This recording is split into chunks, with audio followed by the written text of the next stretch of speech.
রাজ্যের মন্ত্রী Birbhum district table tennis খেলোয়াড়দের হাতে জার্সি তুলে দিলেন।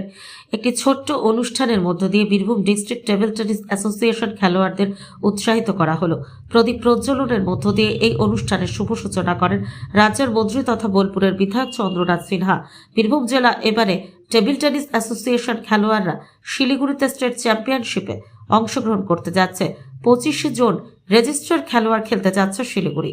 তাদেরকে জার্সি দিয়ে বীরভূম ডিস্ট্রিক্ট টেবিল টেনিস অ্যাসোসিয়েশনের সভাপতি রাজ্যের মন্ত্রী চন্দ্রনাথ সিনহা শুভেচ্ছা জানান ও আশীর্বাদ দেন। সকলেই আশাবাদী যে Birbhum district table tennis association ভালো ফল করবে। এই অনুষ্ঠানে রাজ্যের মন্ত্রী ও ভরত জুয়েলার্সের কর্ণধার সহ অন্যান্য বিশিষ্ট ব্যক্তিবর্গ উপস্থিত ছিলেন। এবং কিভাবে তাদেরকে উৎসাহ আজকে বীরভূম জেলার যে টিম যাচ্ছে শিলিগুড়িতে খেলতে, সেই টিমদের পাশে দাঁড়ানো ছিলেন, প্লেয়ারদের পাশে উৎসাহ দেওয়া এবং তারা যাতে তাদের যে লক্ষ্য, সেই লক্ষ্য যাতে তারা প্রতিপূরণ করতে পারে এবং শিলিগুড়িতে যেন ভালো খেলতে। দীর্ঘদিন এটা বন্ধ ছিল, আমরা আবার নতুন কমিটি করে টেবিল টেনিসকে আবার বীরভূম জেলায় ছড়িয়ে দিতে চাইছি। কেন একসময় বীরভূম জেলায় অনেক প্রতিভাবান খেলোয়াড় বীরভূম জেলা থেকে উঠেছে, কিন্তু মাঝখানে যে বন্ধ হয়েছে সেটা যাতে বন্ধ না হয়, তাই আমরা সেদিকে লক্ষ্য রাখি। জার্সি দিয়ে উৎসাহিত করা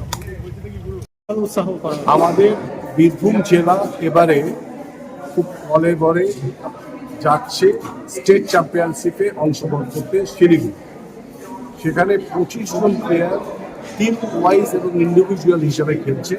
সেখানে সাইড যারা আছে তারাও আমাদের বীরভূম ডিস্ট্রিক্টের রেজিস্টার্ড প্লেয়ার।